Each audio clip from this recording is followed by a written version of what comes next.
को दो गेस्ट हमारे साथ में एक्सपर्ट्स जुड़ गए हैं। बहुत बहुत शुक्रिया। हमारे साथ में जुड़े हैं प्रेम प्रकाश जी, फॉर्मर एडीजी प्रयागराज, और साथ ही साथ हमारे साथ जुड़ गए हैं Bhanu Pratap ji, former DG UP police. Bhanu Pratap ji, सबसे पहले आपसे जानना चाहूंगा, इस तरह के रिकंस्ट्रक्शन का पर्पस क्या केवल और केवल लैप्सेस को, इस तरह के रिकंस्ट्रक्शन से लैप्सेस कहां पर हुई है, चूक हुई है, पुलिस की कहां गलती थी या फिर गलती नहीं थी, ये किस तरह से पता किस तरह से चलता है?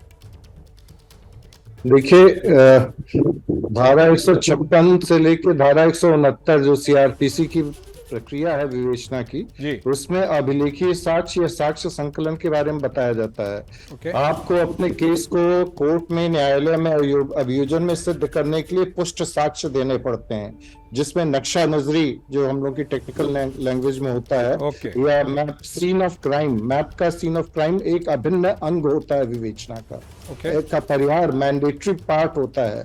तो ये सीन ऑफ क्राइम जो है ये अत्यंत महत्वपूर्ण होता है।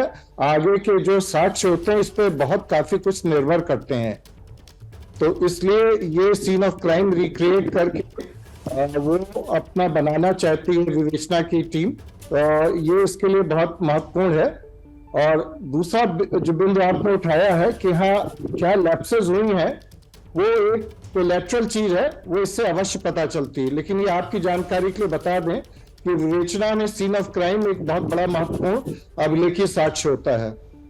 ओके, भानु प्रताप जी आप बने रहिए हमारे साथ में, प्रेम प्रकाश जी के साथ में चलेंगे, लेकिन उसके बाद, उससे पहले हम तस्वीरें एक बार दर्शकों को दिखा दें कि किस तरह से वहां पर रिकंस्ट्रक्ट किया जा रहा है। मतलब साफ है कि ये ऐसे आए थे अतीक अशरफ। ये पूरा रिकंस्ट्रक्शन हमने आपको 4 तस्वीरों में अलग अलग तरीके से दिखाया है कि किस तरह से अतीक और अशरफ आए थे, फिर किस तरह से तीनों शूटर्स आए, फिर देखिए किस तरह से ताबड़तोड़ फायरिंग की गई और किस तरह से ढेर हो गए अहमद ब्रदर्स। और मतलब साफ है कि इस पूरे रिकंस्ट्रक्शन को लेकर क्या पुलिस के पास रिएक्शन टाइम था, किस किस के पास रिएक्शन टाइम था, कहां पर वो रोक सकते थे, ये एक्चुअल एग्जैक्टली जो कुछ हुआ था वो और वैसा ही आज एग्जैक्टली आपको दिखाई दिया। इसीलिए एग्जैक्ट रिकंस्ट्रक्शन इसे कहते हैं।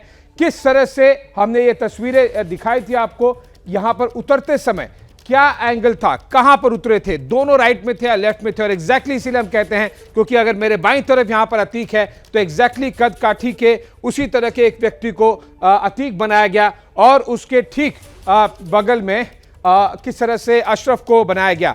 जर्नलिस्ट जब बात कर रहे हैं यहां पर, उस समय पर ये एग्जैक्ट सीक्वेंस है, हम भी आपको उस तस्वीरों को सीक्वेंस में टुकड़े टुकड़े करके दिखा रहे हैं कि अब मीडिया से बात करने आए गाड़ी से उतरने के बाद में, और एग्जैक्टली आपको दिखाई देगा कुछ फोटोग्राफर्स हैं और कुछ मीडिया वाले यहां पर डमी बन के खड़े हैं कि किस तरह से वो बातचीत करें, कितना नजदीक गए थे। तो जो कुछ हुआ उस रात वैसा ही दिखा आज एग्जैक्टली जब शूटिंग शुरू हो गई, फायरिंग शुरू हो गई। ये देखिए एग्जैक्टली वही आपको दिखाई दिया, किस किस एंगल पे तीनों आरोपी थे, कहां से शूट किया उन्होंने, ये सब कुछ आज रिकंस्ट्रक्ट किया गया। अगले सेशन में आप देखिए किस तरह से वो ढेर हो गए, गिर गए, और किस तरह से तुरंत पुलिस वालों ने पकड़ लिया, किसने हाथ ऊपर किया था, किसे पकड़ लिया गया था, ये सब कुछ यहां पर दिखाई दे रहा है। जैसे मैं कह रहा था कि किसे गिरा दिया गया, किस तरह से एक जन को पकड़ लिया गया। प्रेम प्रकाश जी अभी भी हमारे साथ में लाइव जुड़े हुए हैं। प्रेम प्रकाश जी, इस तरह के रिकंस्ट्रक्शन से जिस तरह से हमें हमारे फॉर्मर पैनलिस्ट ने बताया कि काफ़ी कुछ मदद करती है, पड़ती है, और साथ ही जो कानूनी प्रक्रिया है उसका ये एक अभिन्न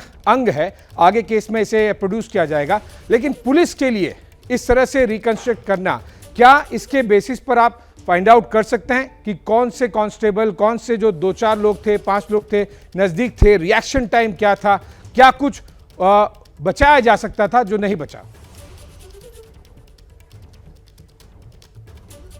देखिए, इस प्रकार के मामलों में जो इम्पॉर्टेंट क्रिमिनल एक्ट्स होते हैं जिसमें केसेस जो दर्ज है, ये इसका पर्पज है सबसे पहले इन्वेस्टिगेशन को एक दिशा देना।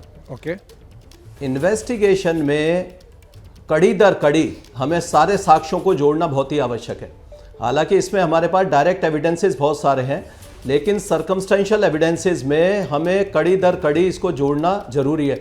आज तो देखिए ये क्रिमिनल सब कह रहे हैं कि हाँ हमने हत्या की है, इकबालिया जुर्म कर रहे हैं, लेकिन पुलिस के सामने अपने जुर्म का इकबाल करना, उसकी कोई एविडेंसरी वैल्यू नहीं है।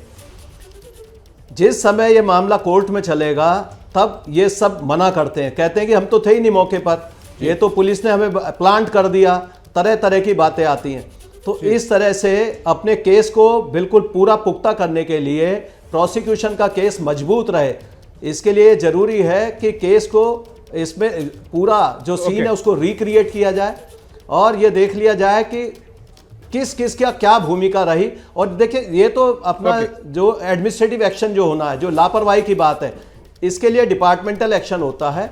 ये सब सीनियर ऑफिसर्स का काम है कि अगर कोई लैप्सेस नोटिस करेंगे कि कोई रिएक्शन कर सकता था और उसने नहीं किया जो काम, तो ये भी उसके दायरे में आ जाएगा। फिर जानबूझकर वही अगर चीज किसी ने कोई मॉनिटर की लापरवाही जा रही है अभी, और आई एम श्योर इसकी एक पूरी की पूरी रिपोर्ट भी सबमिट की जाएगी।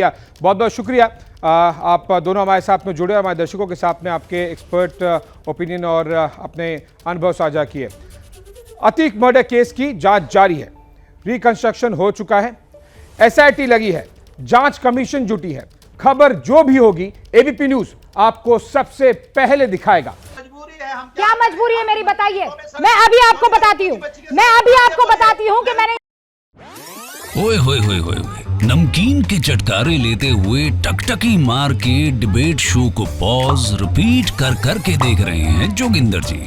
इनकी तरह आप भी देखें अपनी फेवरेट डिबेट्स को रिपीट कर और डाउनलोड कीजिए एबीपी लाइव ऐप अपने स्मार्ट टीवी पर।